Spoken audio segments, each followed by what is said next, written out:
Before we start ups and downs this week, I have a bone to pick with Phil, the editor, who was a f***ing dickhead at the weekend. We went out on a lovely night out with all the boys, you know, and you know, Phil, I've never seen him drunk before. Never seen him drunk.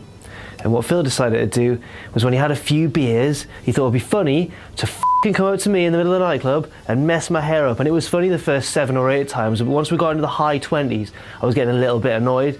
And I was talking to a girl at the time. Phil, what were you doing? Do you want to explain yourself? No. Please do. I don't know why as well. I don't know why you did it. It seemed like a great idea at the time. These are all the ups and downs from SmackDown Live this week. Just so mean.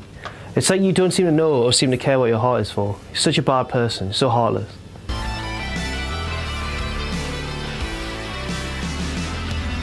So we open SmackDown with a match that's been building for a little while now between Luke Harper and Randy Orton, the two members of the Wyatt family. There's been a little bit of discord in there, hasn't there? And then Bray Wyatt was at ringside in his little rocking chair, and it was a good match. Randy Orton did one of his fake RKO things that Christian used to counter all the time. Luke Harper countered it into a roll-up nearly for 3, but Randy Orton did get the win with a successful RKO later on. But the real story here is that Bray Wyatt turned on Luke Harper and hit him with Sister Abigail after the match. No mercy from Bray Wyatt. It's a far cry from the early days of the Wyatt family, where their leader was sort of very warm and dignified. But nowadays he's got a little respect for Luke.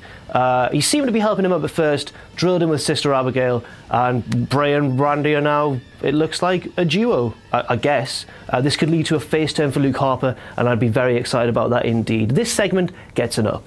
Next, we had an in-ring promo from Mickie James. I've been looking forward to this for a long time. Mickie James is one of my favourite women's wrestlers of all time, and now she's back in the ring with a mic in her hand on the main roster. And she hasn't lost a step on the microphone. She got a great heel promo. All of her motives were justified. She's annoyed that the Revolution has claimed itself as the big new, well, revolution, I guess, of women's wrestling. And she said, look, I did it years before you guys did.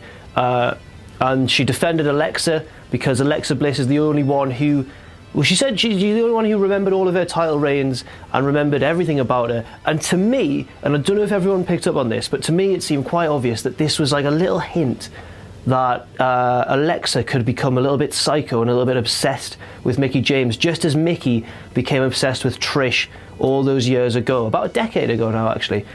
That would be a fantastic storyline, especially if Trish then got involved as well. But I'm fantasy booking now. But basically, Mickie James is still great on the mic, and as we saw against Asuka, she can still go in the ring, and she's a perfect addition to the SmackDown women's roster. It's 2-0 to the ups. And then Becky Lynch came along and beat her up. But then Alexa jumped out from the crowd and beat up Becky. The heels won in the end. This was one of the worst segments I think I've ever seen on SmackDown, certainly since I've started covering it on Ups and Downs. This was utterly appalling. And you know what?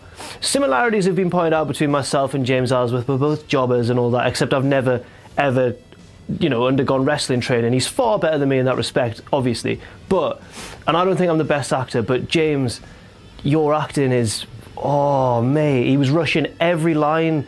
Carmella was trying to sort of drag him through the segment, and he was wearing funny outfits and looking stupid and everything, but whenever he came to speak a line of dialogue, he'd rush it or flub it. And this wasn't a live segment in the ring, this was a pre-taped segment. They had many goes to get this right, and this was the best they could do.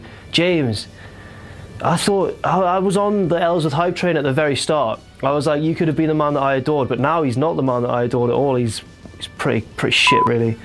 It gets it down. Now we had another segment featuring a load of, I guess you call jobers, lesser used members of the SmackDown roster. You had the Fashion Police in there. I still love Fandango and Tyler Breeze. You had the Ascension. I still don't love them.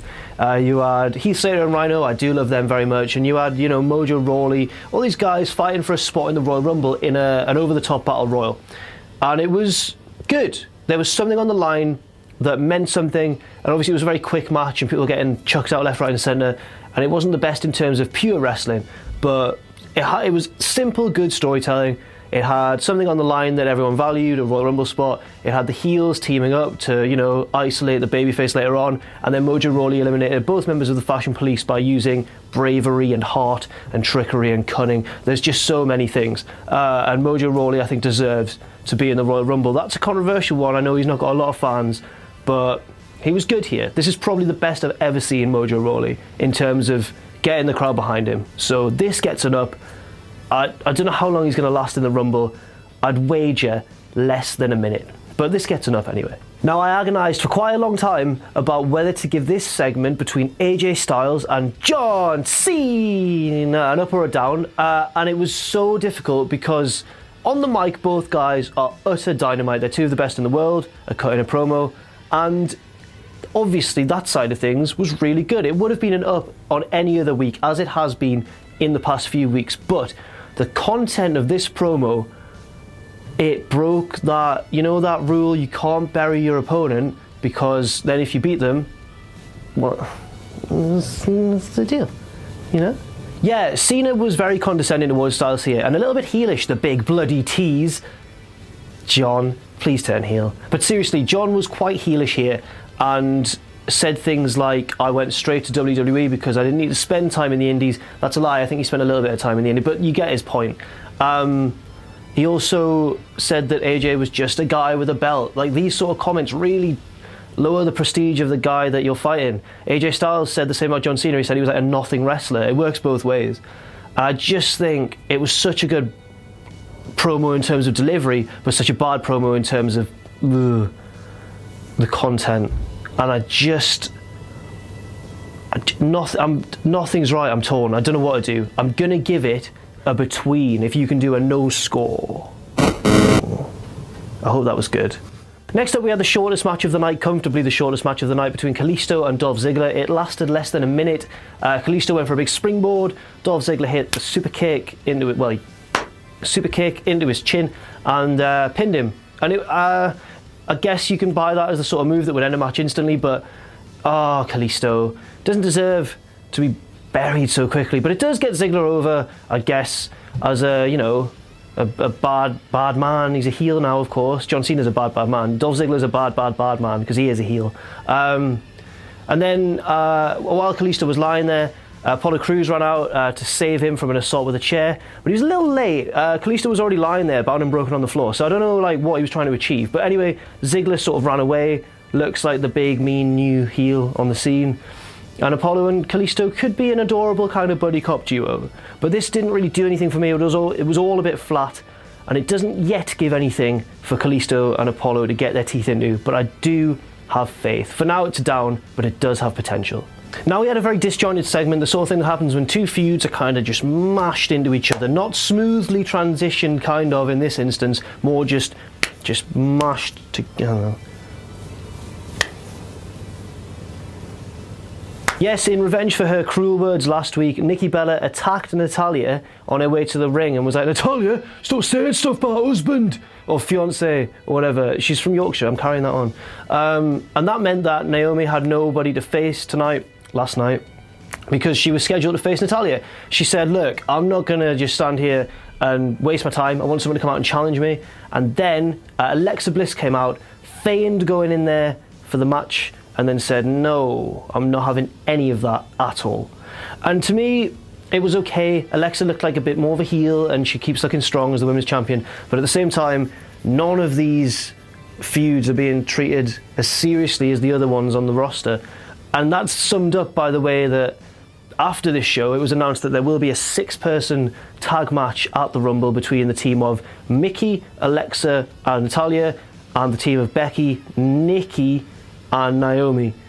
Yes, and that's going to be on the pre-show, isn't it? That's pre-show material. It's like the inspiration has run dry. It gets it down. And finally, we had the main event, a lumberjack match between Dean Ambrose and The Miz for the Intercontinental Championship, and it was good. There was nothing groundbreaking here. It was a very sort of SmackDown main event type match, you know, but it worked. The Miz and Dean know each other inside out by this point, and the lumberjacks got involved, Baron Corbin especially, building on a potential feud between him and Dean Ambrose. There was a big old brawl, everyone went yay, and then, you know, Dean won. And as he went to hit Dirty Deeds, the crowd all went, Dirty Deeds, like a Digimon. They called out the move for him before he did it. There was a lot of kids in the crowd this time. And a Jack the Jobber sign. Yes. Fuck you, Ross, with your 12 signs a show. I've got one. And it means a lot more, yeah? Anyway, that gets an up, and it rounds off ups and downs. As you can see, the ups have just edged it 4-3. It wasn't the most convincing show by SmackDown. In fact, I'd be tempted to say that Raw may be a little bit better this week, but I guess SmackDown has still started the year off a lot stronger. The Royal Rumble looks like it's going to be a good show, and there's nothing else more to say.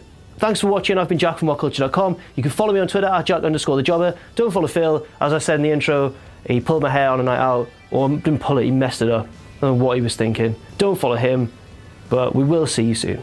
Do you love our What Culture Wrestling magazine but wish that you could have even more excellent content covering the hottest, up-to-date stories in the crazy world of pro wrestling? Well, now you can. What Culture Wrestling Weekly features an in-depth look at the biggest story of the week, a rundown of all the major shows, and of course, all that juicy news in the world of pro wrestling. It's all that a hard-working wrestling fan needs to keep up to date with the ever-changing and very exciting business. Adam, you're going to be so busy. How does it feel? You're going to be so busy every single week, every week. I'm so tired.